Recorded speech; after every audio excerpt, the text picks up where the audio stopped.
Olá, estamos começando pela TV Câmara de Araçatuba mais uma edição do programa Identidade Pública, que conta um pouco sobre a história pessoal e profissional de personalidades que vivem no município. A nossa convidada de hoje é a jornalista e presidente do Conselho Municipal de Políticas Culturais de Araçatuba, Maria Salomé Rodrigues Macedo, a Salomé Macedo. Salomé Macedo, de início eu gostaria de agradecer pela sua presença e participação aqui em nosso programa hoje. Eu é que agradeço o convite. Vamos começar então essa nossa entrevista tratando sobre a sua origem. Quando você nasceu e em que local? Bom, eu nasci em 21 de novembro, lá de 1958, em Birigui, pertinho.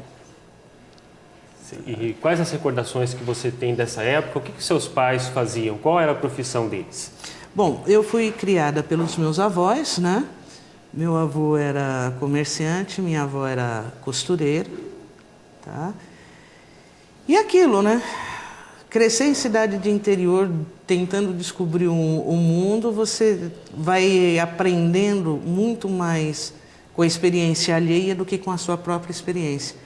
E eu posso dizer que, felizmente, durante a minha infância, eu tive grandes mentores e mentoras que me ensinaram muito cedo o caminho dos livros.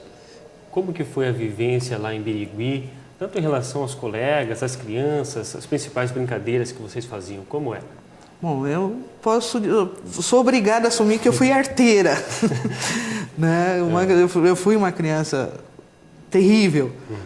Aquelas coisas de brincadeiras mesmo, de você vai jogar bola na rua, quebra a janela do vizinho, guerra de estilingue com mamona. Fazia de tudo. De tudo e mais alguma coisa. Mas eu não posso negar, a minha infância foi maravilhosa. Sim. E depois o seu início escolar, qual foi a primeira escola em que você estudou? Olha, a minha formação básica ela foi feita em duas escolas. A parte do antigo primário foi feita no Colégio Sagrado Coração de Jesus, né, o famoso Colégio das Freiras, lá de Birigui. E a parte do antigo ginasial e colegial eu fiz na escola estadual. Antigamente era o Instituto de Educação Estélio Machado Lourejo. Hoje é ESPG, né? Escola de primeiro e segundo grau. No caso específico do Colégio das Freiras, qual foi a principal formação que foi passada a você? Olha, eu tive uma professora chamada Irmã Araceles, que foi a primeira a me incentivar em duas áreas. A área da leitura e a área do desenho. Então, e tinha também a irmã Nívia, né? Que embora não me desse aula, ela sempre procurava conversar com os alunos e ela procurava sempre descobrir os possíveis talentos, né? Então são duas imagens muito fortes para mim até hoje. A formação religiosa foi importante para você, para a construção da sua personalidade? Olha, esse é um lado que tem altos e baixos, né? Tem momentos em que ele se faz mais importante, tem momentos em que ele passa quase despercebido e tal. Mas essa formação católica ela foi importante para mim num aspecto. O aspecto da tolerância. Tentar ser tolerante. Eu falo tentar ser porque o meu pavio é muito curto e nem sempre eu consigo. Então, sob esse aspecto muito importante realmente. Sim, Salomé, em relação a como você era enquanto aluna na escola, você era tímida, extrovertida? Quais eram as suas principais características? Olha, eu acho que eu era meio uma incógnita. Dentro da sala de aula não eram todos os assuntos, todos os temas que me faziam sair da coisa, né? Sair da casca. Mas em compensação havia aqueles em que simplesmente ia, né? E nas aulas de educação física era outra paixão, né? Que era o basquete, aí não tinha como, aí a gente ia para o jogo, ia para a disputa mesmo, aquela coisa de ser competitiva. Então, eu acho que eu oscilava muito. Sim. E você participava de algum grêmio estudantil na época? Eu posso dizer que eu era muito atrevida, sabe? Eu cheguei a disputar a presidência de Grêmio Estudantil, mas assim, eu estava no que seria a terceira série ginasial e queria disputar a presidência de um Grêmio com gente que estava no terceiro colegial. Ou seja, não tinha a menor condição, era um passo louco, mas eu era atrevida mesmo. E como foi a sua vivência escolar na época do regime militar?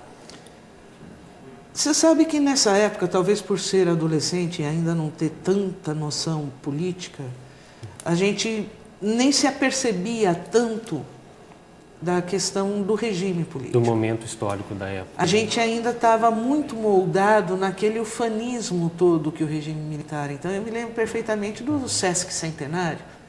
Quanta gente consegue se lembrar de algo de 1972? Sim.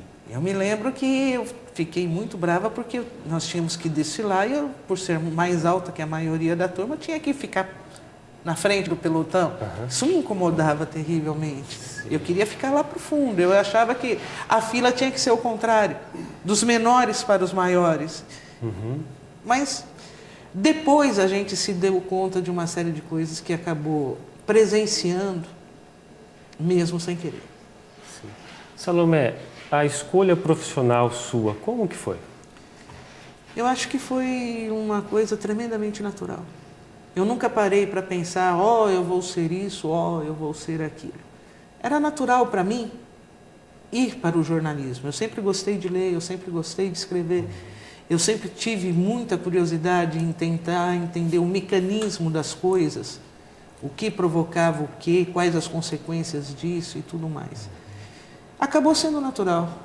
Então, eu tinha ali por volta de 13 para 14 anos de idade, quando surgiu a escolha, né? A oportunidade da escolha. Mas eu tenho para mim que a escolha já estava feita.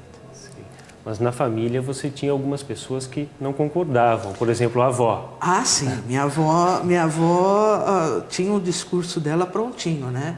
Ela dizia que jornalismo não era uma profissão para mulheres. Sim. E nós tivemos sérias discussões quanto a isso. Até o dia em que a minha bisavó bateu o martelo. Minha avó Teresa, né? A gente chamava de vó Teresa. Sim. Me chamou, porque a minha família sempre foi muito matriarcal. Sim. Tá? A minha avó Teresa um dia me chamou à casa dela para conversar sobre isso. E pediu que eu explicasse o que era o jornalismo que eu queria fazer. E eu tive que explicar que era aquela pessoa que, se trabalhasse em jornal, ia ter que ir ver o que estava acontecendo para depois escrever e botar no jornal para as pessoas lerem. Se fosse no rádio, ia ter que ir lá com o microfone e tudo mais. Se fosse na televisão, teria que ir lá, filmar para depois passar na TV e tal. Ela olhou para mim com a cara mais natural do mundo e falou assim, é isso? Eu falei, é isso. Ela virou assim, então vai cuidar da sua vida que da sua avó cuido eu. Daquele dia em diante eu não tive mais resistência. Bom, e aí você ingressou então na UNAERP de Ribeirão Preto com apenas 17 anos na faculdade. Como que foi para você ter essa experiência de morar fora de casa? Bom, eu já tinha, minha irmã já morava em Ribeirão, né? Então eu já tinha uma referência, não foi aquela coisa de sair, botar a cara no mundo. Sim. Felizmente eu tive a sorte de ter um ponto, um porto, né? Mas o ambiente de faculdade, quando você chega nele ainda adolescente, 16, 17, 18 anos, hoje ainda é adolescente, é um jovem, mas um pós-adolescente fresquinho, digamos assim. E ele o impacto é muito grande, né? Porque aí é que você realmente começa a se tornar aquele animal político que todo ser humano é.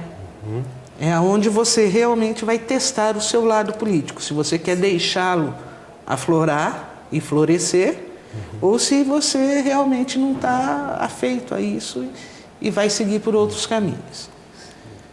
E a faculdade, para mim, em muitos aspectos, foi essencial em termos de vida política. Sim, e aí ao concluir a faculdade, como que ocorreu a sua vinda efetivamente para a cidade de Araçatuba? Eu voltei para Birigui numa época em que meu avô não estava bem.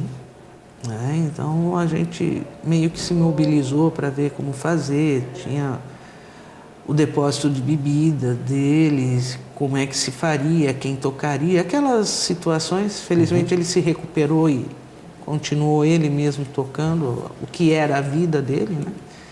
Mas ao voltar eu recebi um convite do Valdevino Bittencourt para escrever para uma revista daqui de Araçatuba. Então foi por aí. Depois desse convite do Bittencourt para a revista, ele também me chamou para o Jornal da Cidade, que estava sendo fundado ainda. Como que foi o seu trabalho no Jornal da Cidade? Olha, o trabalho no Jornal da Cidade ele foi bastante interessante, porque a gente estava... Em termos de tecnologia, havia uma transição. Você já tinha o nylon, né, que era o pré-fotolito, e ainda tinha o chumbão das linotipos, né? Então era uma fase interessante. Eu já tinha o conhecimento da linotipo de quando eu comecei, lá para trás, em 72. Inclusive eu cheguei a digitar, e não foi pouco, em máquinas linotipo, e já até me queimei com o chumbo delas. E o Jornal da Cidade, um jornal novo, sendo equipado aos poucos, e você tendo que alimentar esse jornal, essa talvez seja o grande tchan, né? A grande delícia de se fazer jornal. É você ter que vencer um desafio por hora para botar o impresso na rua e atendendo, né, as necessidades do leitor, ou seja, levar informação de qualidade e em cima da hora. Então, quando você não tem tantos recursos, lidar com isso é o grande desafio e é o grande barato do jornalismo. Tem algum aspecto, algum episódio desta época que você gostaria de destacar? Desta época específica, olha, foi muita coisa, né? Foi muita coisa acontecendo. Mas tem um episódio muito, muito bom, foi fantástico, que foi a transformação do prédio no Teatro São João. O teatro, né, Floriano Camargo Arruda Brasil, na época do prefeito Walter Tinte, e vinha o técnico de São Paulo, né, que o nome dele era impronunciável e a gente só o chamava de Espanhol. Sim. E foi fantástico ver a transformação de um prédio num teatro de altíssima qualidade, em termos de palco, em termos de urdimento, em termos de som. Era fantástico você poder acompanhar o espanhol fazer o assentamento, né? Controlar, verificar todo o assentamento de madeiramento para controle de acústico nas paredes do teatro, e ele simplesmente controlar esse assentamento com um diapasão. O diapasão afina instrumentos musicais. Então ele lidou com aquele teatro como uma imensa orquestra. Né? E isso foi fantástico, isso realmente foi marcante. Ok, Salomé, nós continuaremos com essa nossa conversa no próximo bloco. O programa Identidade Pública de hoje está recebendo a jornalista Salomé Macedo. Nós vamos para um rápido intervalo e voltamos já.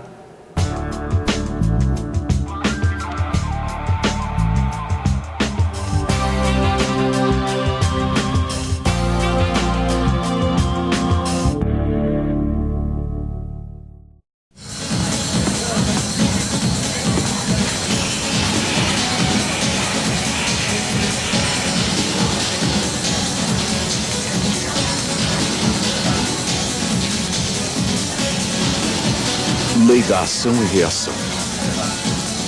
Você consome drogas. Drogas consomem você.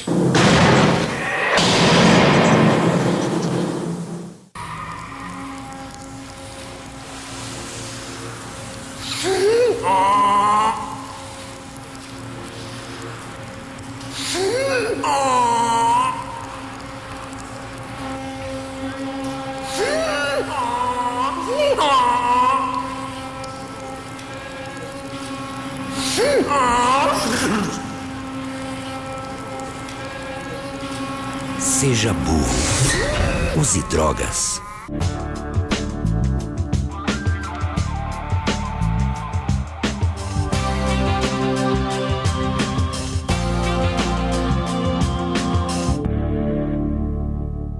Estamos de volta com o programa Identidade Pública, que hoje recebe a jornalista e presidente do Conselho Municipal de Políticas Culturais de Araçatuba, Maria Salomé Rodrigues Macedo. Salomé Macedo, em relação à década de 80, que foi a época que a gente estava falando no final do bloco anterior, você falou um pouco sobre as recordações do Teatro São João. Há mais algum aspecto histórico que você gostaria de destacar, que lhe traz boas recordações, grandes recordações? Olha, tem sim. Se a gente voltar uma década no tempo, se for parar na década de 1970, a vivência que eu pude ter dentro do INTEC aqui em Araçatuba, mesmo morando em Birigui, tendo a chance de vir para cá e ter essa convivência com o lado cultural de Araçatuba, que era muito intenso, né?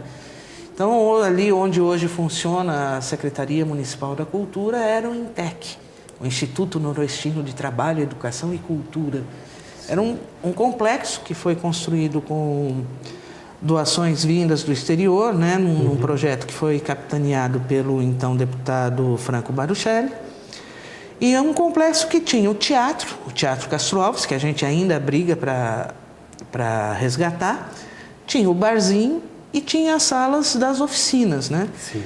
E ali eu conheci e vi muita gente boa. Então, se a gente começar, a gente pode falar no Gianfrancesco Guarnieri, Raul Cortez, Madeleine Nicol, que é uma atriz brasileira que foi lecionar Shakespeare em Oxford. Né? Nissete Bruno, Bárbara Bruno, e por aí vai. Era fantástico. Esse espaço marcou muito a minha vida.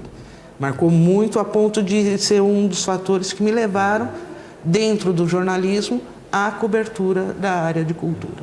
Sim. E havia outros locais onde você frequentava?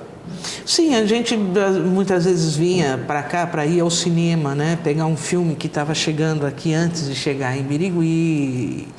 Os shows que a Faculdade de Odontologia promovia, trazendo os shows do circuito universitário, né?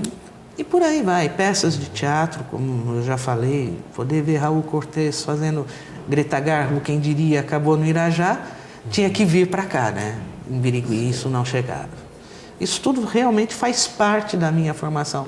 Não só a formação profissional, mas faz parte da minha formação pessoal, com certeza.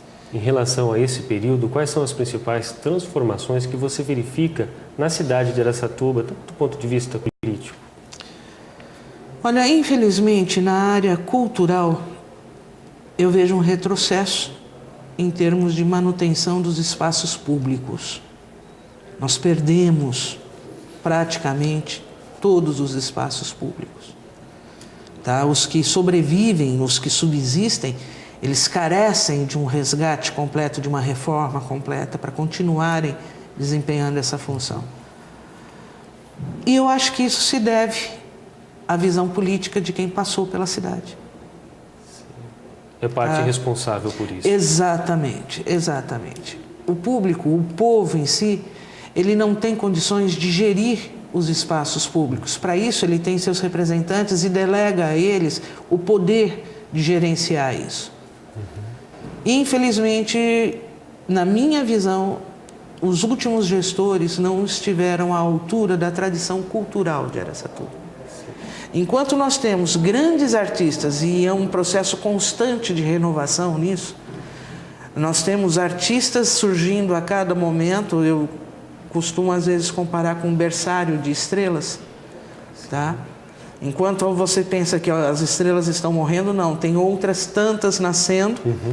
E isso acontece na área cultural de Araçatuba, tá? Em cada segmento que você buscar, você vai ter sempre uma renovação, e o importante, renovação com muita qualidade, com talento de sobra. Infelizmente, a contrapartida que eu entendo que o poder público deveria oferecer está muito aquém do que isso. Deixa a desejar. E muito. Bom, uma linha de ação bastante expressiva sua é à frente do Conselho Municipal de Políticas Culturais. Você preside este conselho. Quais são as principais atribuições deste órgão, Salomé? Bom, o Conselho de Políticas Culturais, ele hoje, felizmente, E aí muda um pouquinho essa vontade política que a gente estava falando, né? Porque a lei foi sancionada, foi aprovada aqui na Câmara e foi sancionada pelo prefeito. Então nós temos um quadro aí político que nos foi bastante favorável. Sim. Esse conselho hoje ele é deliberativo, consultivo, propositivo, fiscalizador, ou seja, ele é um conselho que possibilita à sociedade civil total participação nas políticas culturais do município. E tem uma representatividade dificilmente igualada, porque hoje nós temos no CMPCA 44 cadeiras relacionadas com todos os segmentos da vida cultural do município. Todos, sem exceção. É um conselho bastante antigo aqui no município. Olha, a área de cultura de Araçatuba tem um conselho, esse conselho existe legalmente há 43 anos quase. Ele foi criado na década de 60 pelo então prefeito Silvio José Venturoli. Mas até a década de 90, esse conselho não havia sido implantado de fato. Ele existia no papel, não existia de fato. Na década de 90, na gestão da dona Germínia Venturoli, esse conselho foi convocado, teve seu regimento elaborado e começou a funcionar. Muito timidamente, mas começou a funcionar. Foi uma grande conquista para vocês. Hoje, quais são as principais discussões que norteiam o conselho?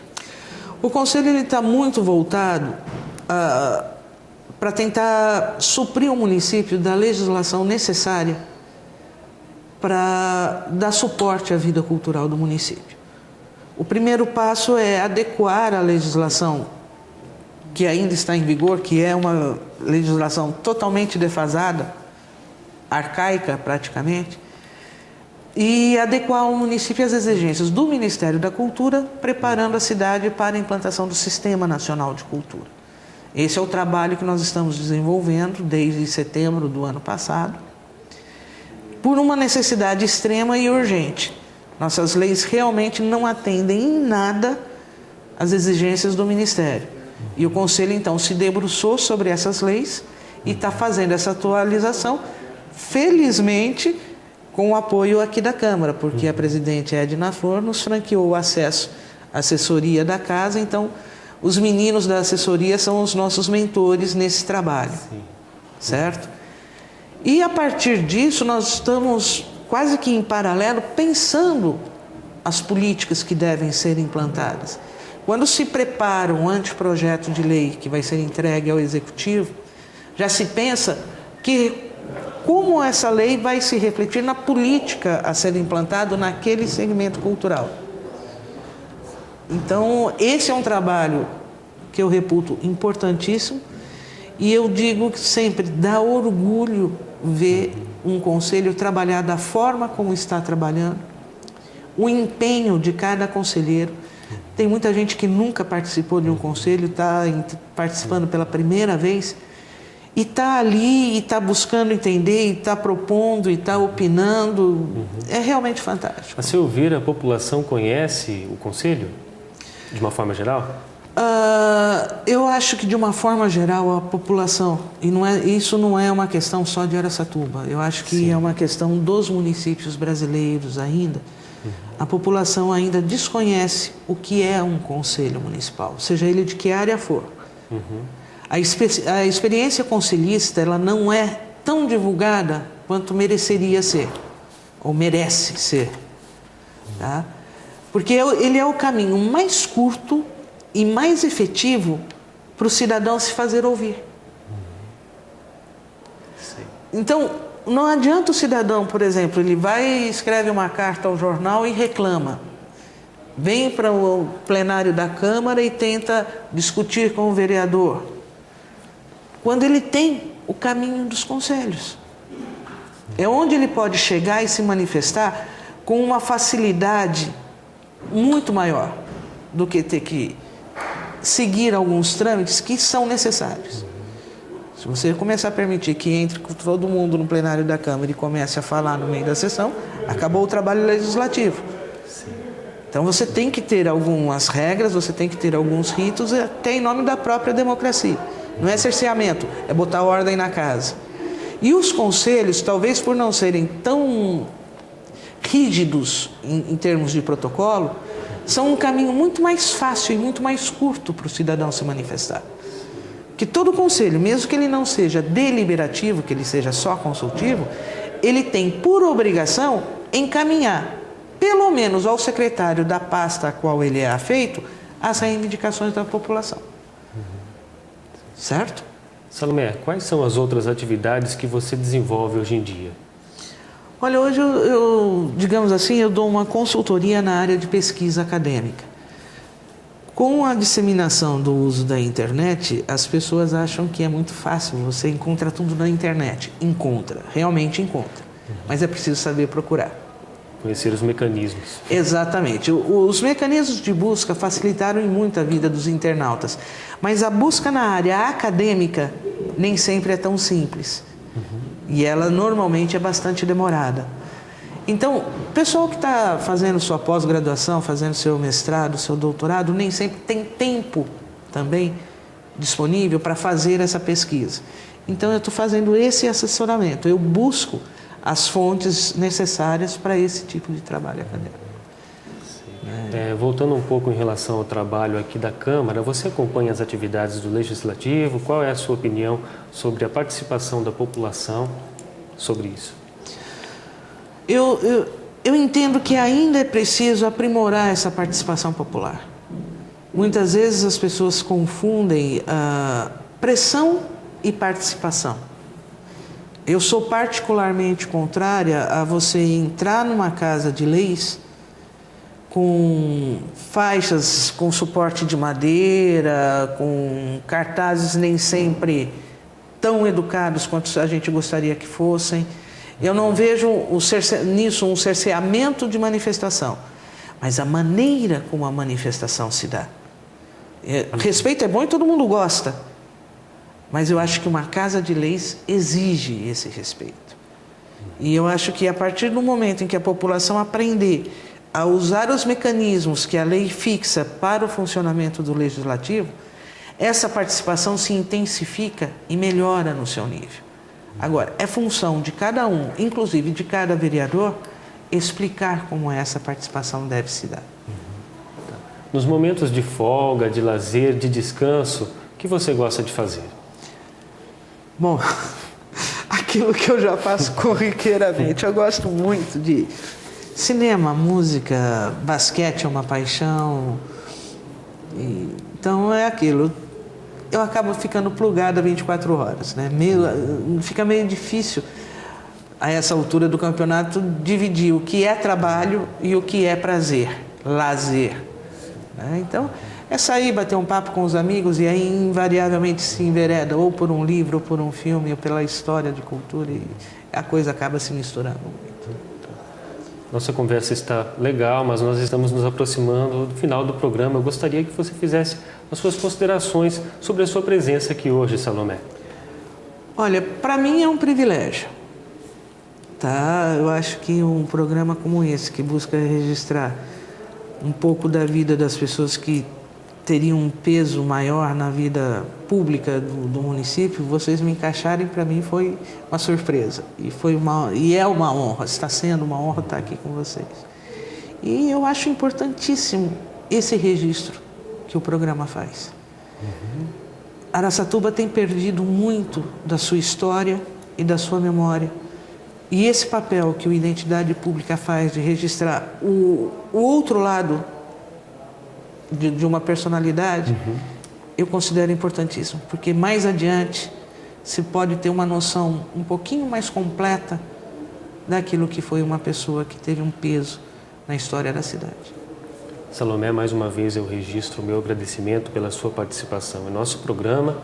A você de casa que nos acompanhou mais uma vez, obrigado pela sua audiência e até a próxima edição do programa Identidade Pública.